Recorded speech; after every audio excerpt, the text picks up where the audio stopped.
राधा स्वामी दाता दयाल की दया, राधा स्वामी सहाय, राधा स्वामी। यह पुस्तक है अनमोल चरित्र और इसमें परम संत हजूर ताराचंद जी महाराज का जीवन चरित्र वृतांत है। अभी तक हमने इस पुस्तक के 373 पेज आप लोगों तक पहुंचा दिए हैं और आज हम पढ़ने जा रहे हैं पेज नंबर 374 से। हर एक घटना से पहले उसके बारे में टाइटल दे रखा है, जिससे उस घटना को समझने में आसानी होती है और कुछ समझ में नहीं आए तो आप पूछ सकते हैं। दूसरी विदेशी महिला द्वारा शादी का प्रस्ताव। इससे पहले महाराज जी को एक विदेशी महिला ने शादी का प्रस्ताव रखा था, जिससे उन्होंने मना कर दिया था और यह कहा था कि नारी की झाई पड़े, अंधा होए भुजंग, ताकि कौन गति जो नित नारी के संग। अब उन्होंने बताया है कि मेरे पास एक विदेशी स्त्री आई, उसने कहा मेरे पास 2 करोड़ डॉलर हैं। मैंने कहा फिर क्या बात है? उसने कहा आप मेरे से शादी करवा लो, ये 2 करोड़ डॉलर दे दूंगी। मैं आपको सत्य बताता हूँ। मैंने कहा तू शादी क्यों करवाती है? उसने कहा हमने सुना है कि संत सतगुरु के स्पर्श से 84 के चक्कर खत्म हो जाता है। मैंने कहा तू मेरी माँ है और मैं तुम्हारा बेटा हूँ। लो माँ को मैंने बेटा बनकर स्पर्श कर दिया, अब तो तुम्हारा उद्धार हो जाएगा। हे माता, इन रुपयों को पुण्य में लगा दे, आप मुझे धोखा मत दो। राधा स्वामी। इस आदमी ने हमारा जीना ही हराम कर दिया। प्रेम दीवाना हो मन यार, गुरु के हाथ बिकाना। मैं कोई ऐसी बातें भी कह देता हूँ। मेरा साथ छोड़कर मास्टर वहीं रह गया था। मेरे वहां से आने के बाद 10 दिन नहीं ठहर सका। क्या बात थी?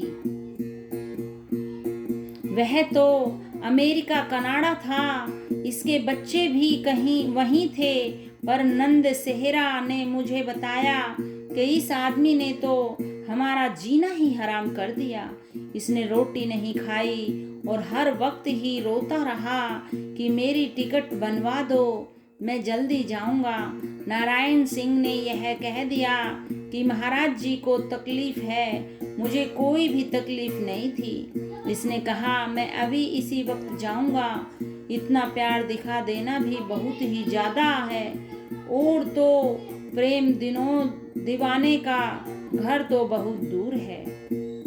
राधा स्वामी। मेरा मास्टर तो एक हीरा है।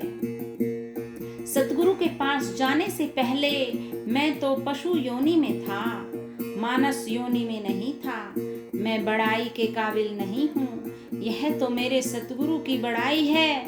मेरी बड़ाई होती तो बहुत पहले ही हो जाती। जब मैं उनकी शरण में गया तब जाकर मैं लोगों की नजरों में चढ़ा कि यह भी कोई आदमी है। आज मैं संगत के बीच में कहता हूँ कि मेरी बातों को मेरा मास्टर ही सहन कर रहा है। वैसे मेरा मास्टर तो एक हीरा है। कई लोग कह देते हैं कि क्या आपने कोई निगाह में किया? निगाह में क्या करना है? मेरी बातों पर विश्वास है तो मैं सच्ची बातें कह देता हूँ। मैं ही इसको धमका देता हूँ। यह थोड़ी देर रुष्ट हो जाता है तो यह बोलना बंद नहीं करता है। फिर कहता है क्या आपने शालिग्राम जी की और स्वामी जी की बातें नहीं सुनी? आपने यह क्या किया? इसलिए मैं आपको बताता हूँ कि आपस में गुरु शिष्य का प्यार तो प्यार ही होता है। मैंने कल रामायण के बारे में कहा था कि रामायण में तो बड़े भारी रतन भरे पड़े हैं। भाई भाई का प्यार देखो, गुरु शिष्य का प्यार देखो। आप पूछो गुरु शिष्य कौन थे? राम और हनुमान गुरु चेला ही तो थे, और वे कुछ नहीं थे। बिना गुरु के इतनी ताकत किसमें है कि जो समुद्र के ऊपर से ही कूद जाए।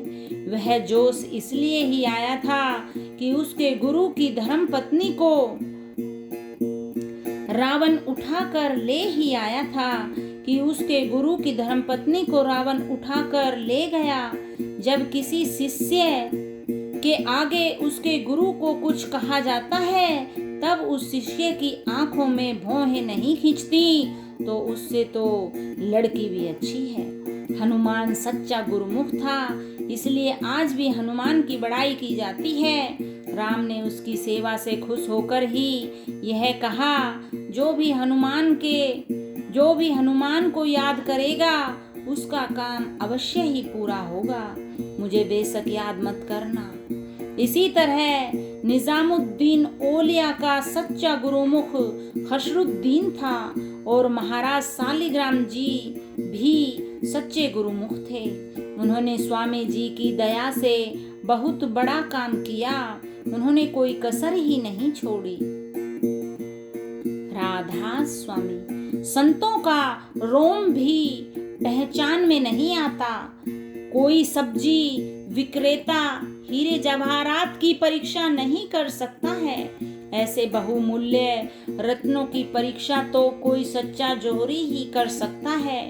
ठीक इसी तरह संसारी लोग भी किसी समर्थ संत की पहचान नहीं कर सकते हैं। संतों के पहचान तो उनके सच्चे गुरुमुख ही कर सकते हैं। जैसे कबीर को धर्मदास ने, स्वामी जी महाराज को केवल हुजूर सालिग्राम जी ने, नसरुद्दीन को खसरुद्दीन ने, इसी प्रकार से हुजूर महाराज को उनके गुरुमुख कंवर सिंह जी ने ही पहचाना।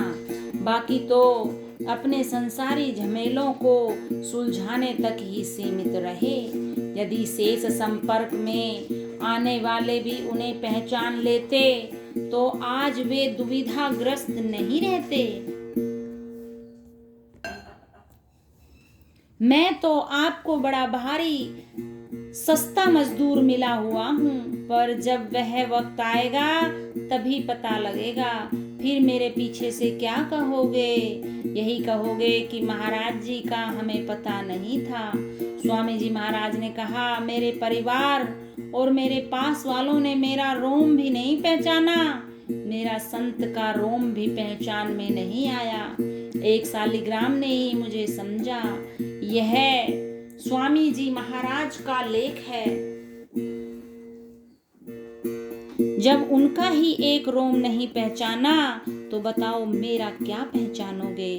उनके ही परिवार वालों ने राधा स्वामी मत ग्रहण नहीं किया, तो क्या बना? वे तो कोई सतनामी बने रहे, कोई राम नामी, और कोई कुछ और ही बने रहे। सो उन्होंने ही उनको नहीं पहचाना। उन्होंने खुल्लम खुल्ला यह लिख भी दिया कि मैं आपको ये सच्ची बात कहता हूँ, यदि राधा स्वामी धाम का निशाना नहीं बांधोगे और इस नाम की धारणा नहीं करोगे, तो कभी भी उद्धार नहीं होगा। राधा स्वामी शहंशाहों का मत। मैं सीधी बातें कहता हूँ। यदि राधा स्वामी मत का सत्संगी चंदा उगाहता मिल जाए, तो उसको जितने जूते मारोगे, उसके उतने ही अंतर के दरवाजे खुलते जाएंगे, और उसको जितने रुपए दोगे, उतनी ही पीढ़ियां नरक में चली जाएंगी। इससे राधा स्वामी मत को बट्टा लगता है। राधा स्वामी मत तो शहंशाहों का मत है। ये कंगले, भूखे और भिखारियों का मत नहीं है। ये राधा स्वामी मत से निकलकर जो घर घर चंदा मांगते फिरते हैं, ये मंगते हैं, संतों के बेटे नहीं हैं। जो यूं कहते हैं कि संत तो शेर होते हैं और खजाना होते हैं, संत तो खुदा होते हैं, तो क्या उन पर बंदूकों का पहरा होता है? अगर है तो वे रामदासों के दास नहीं बने हैं। उनका तो नाम ही संत है। राधा स्वामी। रिद्धियां सिद्धियां वे चमत्कार, आध्यात्मिक जगत के सिद्ध साधक मुमुक्षु जन जानते हैं कि प्रथम पद के साधक गणेश पूजक ही सभी रिद्धियों सिद्धियों से परिपूर्ण हो जाते हैं और वे ऐसे उनके अनेक कार्य कर दिखलाते हैं जिनका आधार अथवा प्रमाण विज्ञानी अथवा ज्ञानी साधारण तौर पर नहीं बतला सकते। संत मत का अभ्यास तो छठे पद तीसरे तिल से ही प्रारंभ होता है। उस स्थान के खुलते ही निचले पदों की शक्तियां साधक में स्वयं समाहित हो जाती हैं। परम संत तो महाकारण शक्ति और महाकाल को लांघकर सप्तलोक यानी कि चौथे लोक में से भी ऊपर अटल अटारी अनामी धाम पर पहुँचे हुए होते हैं। अतः सकल रचना में वे जो चाहें करने में सक्षम है। परंतु महाकाल ने सत्पुरुष से वरदान भी लिया हुआ है कि मेरा देश बसा रहने के लिए यह जरूरी है कि संत चमत्कार न दिखलाएं, अन्यथा सभी जीवों का उनके प्रति आकर्षित होना स्वाभाविक है। इस प्रकार पूर्ण शक्ति होते हुए भी संतों की लीलाएं राख में दबी हुई आग के प्रभाव के तुल्य यदा कदा ही प्रकट होती हैं। ये लीलाएं भी उनके अपने हंसों में श्रद्धा विश्वास परिपक्व करने अथवा सद्गुरु के हुक्म की तामील करने के अनुरूप आदि व्याधि दूर करने के लिए उन्हें करनी पड़ती है। हुजूर महाराज जी जो धार्मिक ग्रंथों के हवाले देकर फरमाया करते थे कि छठे चक्कर से नीचे की सभी साधनाओं का अर्थ केवल कब्रिस्तान खोदना है। सत्संगों में वे अनेक बार संकेत देते थे कि अंड में यंत्र है, पिंड में छठे चक्कर से नीचे तंत्र है, ब्रह्मांड में मंत्र है और केवल चौथे लोक में नाम है। उन्होंने अपने लंबे जीवन में लगभग सभी प्रकार के साधनों का सानिध्य व अभ्यास कभी न कभी अवश्य प्राप्त किया, जिससे वे यंत्र तंत्र एवं मंत्र के अभ्यासी भी समय समय पर रहे। सद्गुरु शरण लेने के बाद सूरत शब्द योग की अथाह साधना करके उन्होंने अपनी रसोई सप्तलोक तक प्रथम प्रयास में ही कर ली। इस प्रकार सभी प्रकार की साधनाओं के निमित्त कोई भी रिद्धि सिद्धि शक्ति ऐसी शेष न रही जो उन्हें प्राप्त न हुई हो। उनके वचन दृष्टि तथा अन्य सभी असीमित रिद्धियां सिद्धियां एवं चमत्कारिक शक्तियां प्राप्त हो गई थी। उनका कथन था कि मनुष्य स्वयं शक्ति का पूर्ण भंडार है, परंतु वह अपनी इंद्रियों के द्वारा उनमें से भी मुख्यतः मुख आंख और कान से शक्ति का विनाश करता रहता है। यदि वह व्यर्थ ही बातें करना, व्यर्थ की चीजों को देखता रहना और व्यर्थ का सुनना छोड़ दे तो उसके पास शक्तियों का रिद्धियों सिद्धियों का भंडार जमा हो जाए। इन इंद्रियों के केवल न्यूनतम अनिवार्य प्रयोग से इस खजाने को सतत भरा भी रखा जा सकता है। हुजूर महाराज जी जीवन पर्यंत अधिकाधिक समय मौन व्रत के अभ्यासी भी रहे। इसके साथ साथ उनके संयमित व सदाचारी जीवन में बहुत ही कम मात्रा में भोजन लेते हुए भी उनमें किसी भी शक्तिशाली नवयुवक से अधिक शक्ति सदैव विद्यमान रही। इन सब बातों के कारण अपने अनुभव के आधार पर वे फरमाते थे कि आप सभी के पास पारस पत्थर, कामधेनु व कल्पतरु है। उसे प्राप्त करने की सरलता विधि कलयुग में न्यूनतम आयु होने के कारण अब संतों ने बतला दी है कि सुरत शब्द योग का अभ्यास करो। इसकी कमाई के उपरांत ही ये सभी आपको साक्षात मिल जाएंगी। हुजूर महाराज जी के अति संवेदनशील करुणामय स्वभाव के कारण उनकी अथाह शक्तियों का सभी जीव उपयोग करवाते रहते थे। क्या समुद्र में से चुल्लू भर पानी निकालने से समुद्र की मर्यादा यानी स्तर यानी लेवल कभी घटती है? कदापि नहीं। इसी प्रकार उन द्वारा संचित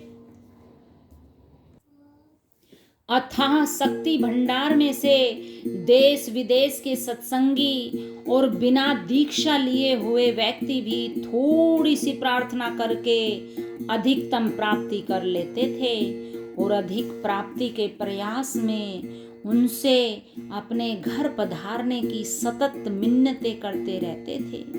जिस किसी भी सत्संगी ने 1 या 2 बार अपने आवास पर उनसे चरण रखने की फरियाद की तो वह कबूल फरमा दी गई।